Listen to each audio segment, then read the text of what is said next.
Hey y'all, what is up? It's your girl Destiny Ariana, and today I'm back with another video. If you've been here before, welcome back, and if you are new, welcome to my college, lifestyle, and business YouTube channel.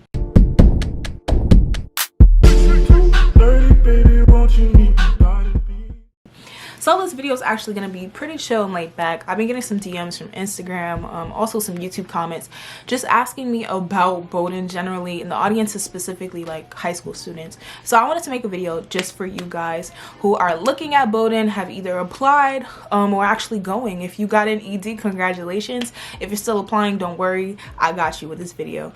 So just some tips for you guys applying to Bowdoin, just things I think you should know before going, just helpful tips, because I know you guys are actually submitting applications really soon. That deadline is like right around the corner. So if you want some tips on things you should know before coming to Bowdoin, stay tuned and keep watching. But if you aren't already subscribed and you like my videos, please make sure to subscribe now. Click that subscribe button, join the fam, join the team. But I just want to lay out the video for you guys so you know what to expect going forward. I'm basically gonna list 6 tips that are going to talk about things that you should definitely know before getting to Bowdoin.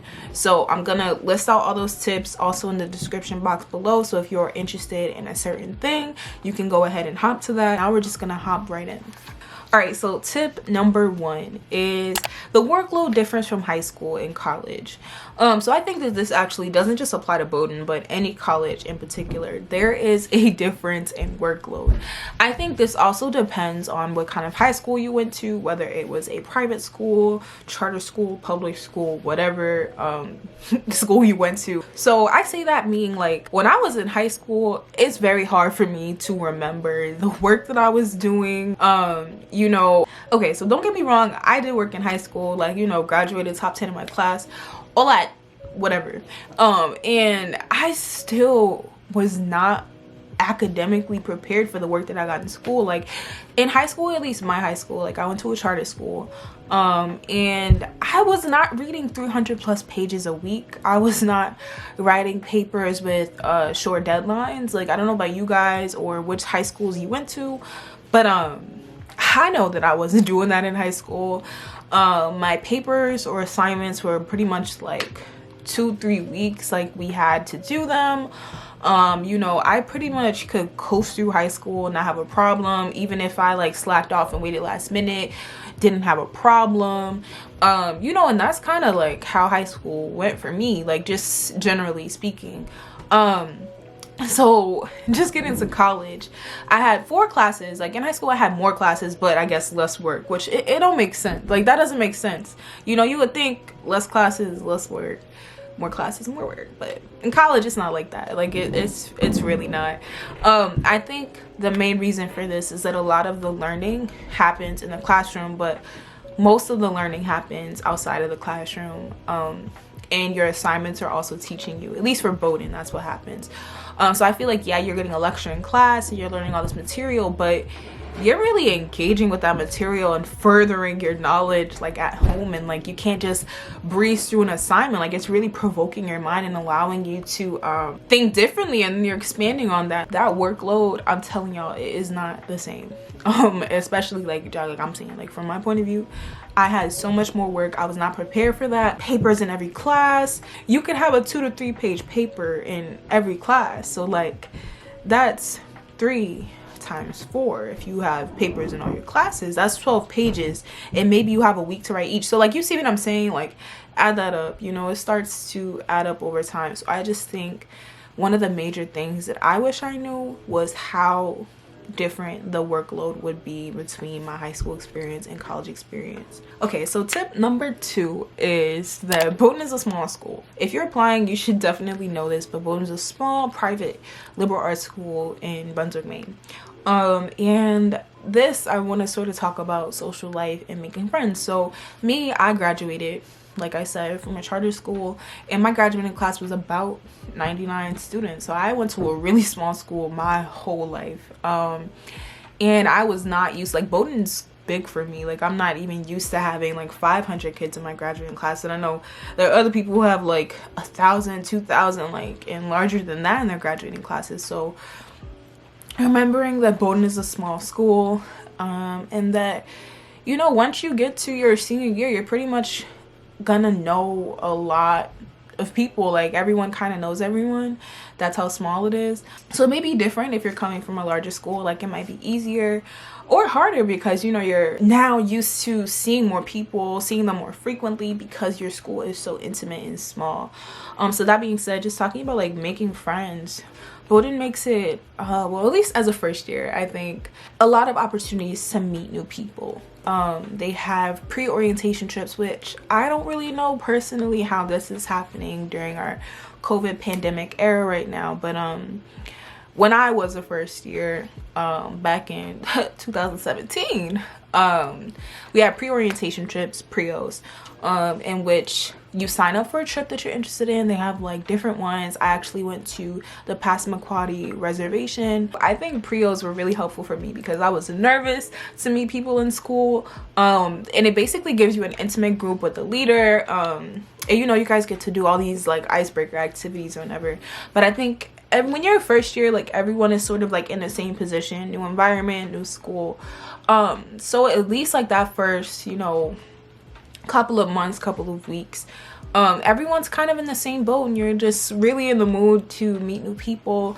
And I understand, like, I was kind of really nervous to reach out to people, so I kind of stayed very inward. I had like 1 or 2 friends and then started to branch out because their friends would meet me and like things like that.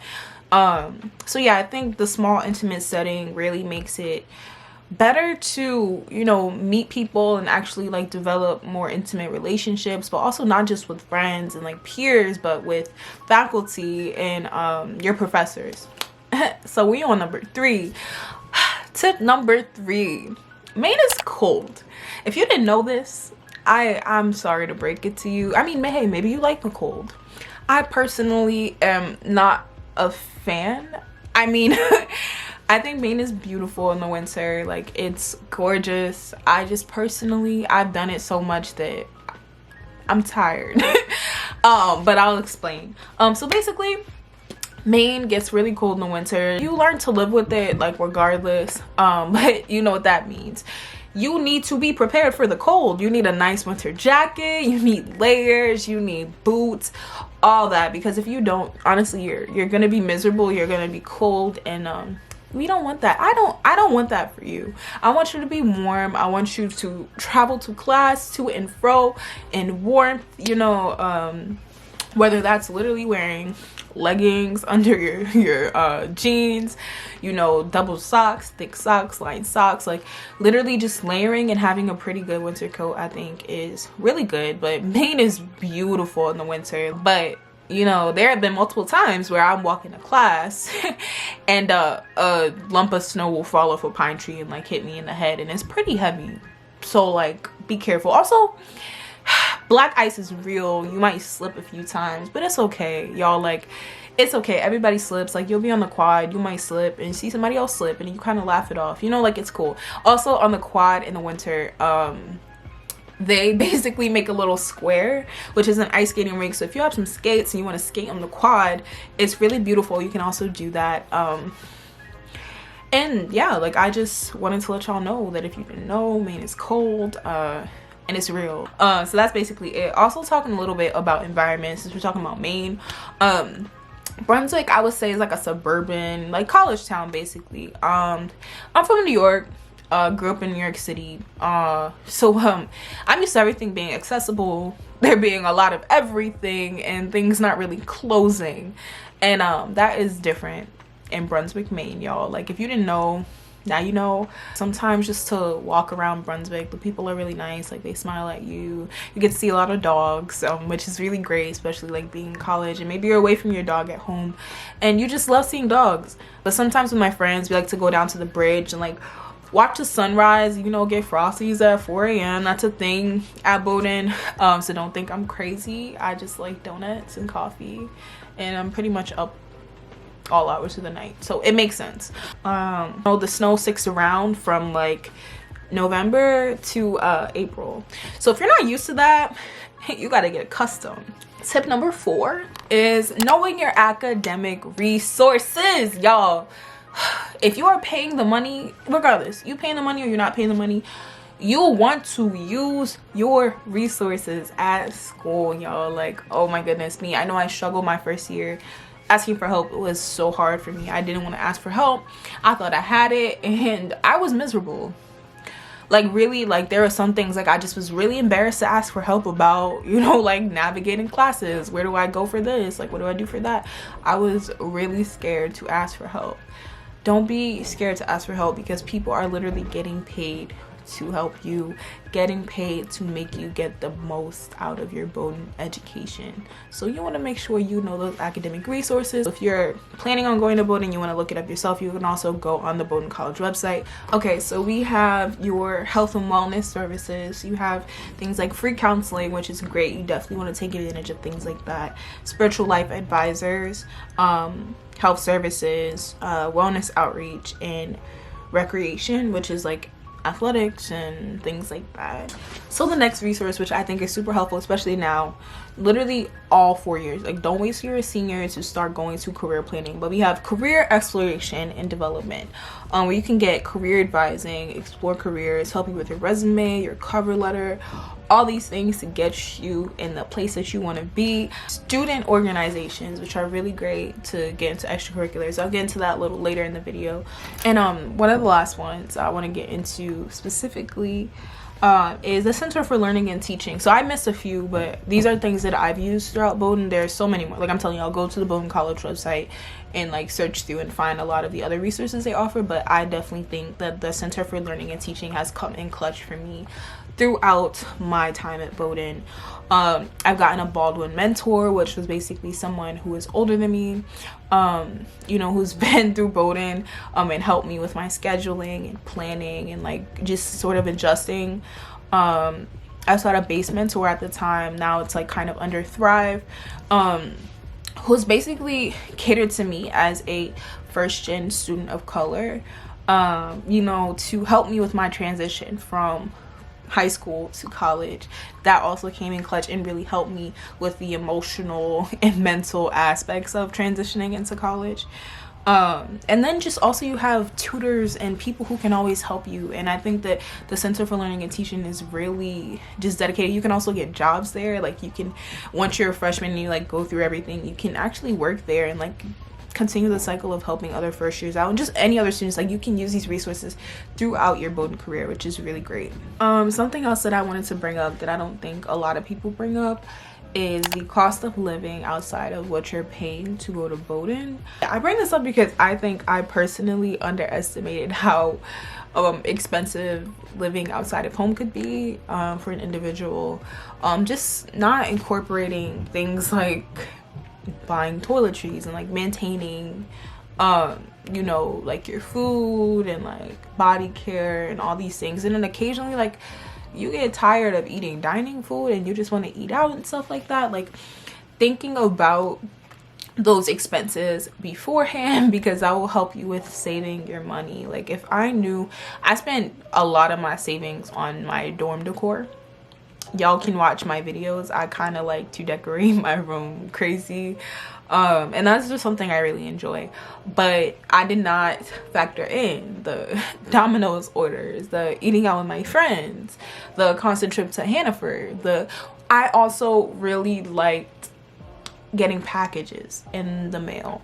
So like, even ordering things on Amazon or stuff that you don't think you need and will remember that you need, or maybe you just need to buy stuff, you know what I mean? Like, you accumulate a lot, things just start to add up, and I think I personally did not anticipate those expenses. And looking back, I kind of wish I did. The last tip, which is tip number 6, is extracurriculars at Bowdoin. I think number 1 tip, go straight to that student activities website and look through all of the activities that are listed there. I think this is super important when you're imagining yourself. This is not just for Bowdoin though, this is for any school that you're applying to, because I know I'm talking to high schoolers who are interested in Bowdoin, but I know that a lot of you guys may end up at Bowdoin or may not. But I think these tips are also, you know, flexible enough to apply to any school you end up at. But look at that site, go through student you know, organizations are really important, to see what kind of things you're going to be involved in outside of academics, and seeing if they have something for you, or if you might need to think about, hey, this isn't here, but I might want to bring this to campus. You know, thinking about those things are really, really important. You know, me, like, I knew I loved dance, so like I found out that Bowdoin had a hip-hop dance team. What was I doing? I was going on YouTube and searching it up to like figure it out. I was talking to people, asking them about it. You know, BSU, like looking at organizations that I felt like I would want to be a part of, seeing what they're doing, going on their Instagrams. That's a great way. I know a lot of organizations, student organizations at Bowdoin, also student activities, have Instagram accounts. Go look them up, go see what people are doing on campus, and see if you feel like you could be a fit. See, like, you know, see if you could see yourself doing some of the things that other people are doing, or contributing to that. Like, I think that is the best way to see if a school is for you, is if you can see yourself there, or you can see yourself, you know, just a part of that culture, and you know, it doesn't feel too like much like a fish out of water. Like, you can see a fit for yourself, and I think if you see that fit, and you feel like you can really benefit from that place, and I think that's like how I basically figured out my attachment to Bowdoin, is I found that piece where I felt like I fit in, that piece that I felt like, wow, this combines a lot of my interests, and like I went to the school and I was just like, whoa. And that's just kind of how it happened for me. So yeah, live your life, have fun, and take advantage of the opportunities that come your way. Forgive yourself, prioritize yourself, and love yourself, period. So yeah, I think that's really all I have to say. I hope this video wasn't too long. If you made it to the end, thank you so much for watching. Like this video if anything that I said resonated with you, if you agreed with it, if it helped you out, let me know. But yeah, if you aren't already subscribed, please make sure to do so. Thanks again, and I'll see y'all on the next video. You know what it is whenever I visit. In the city, don't you can see it's no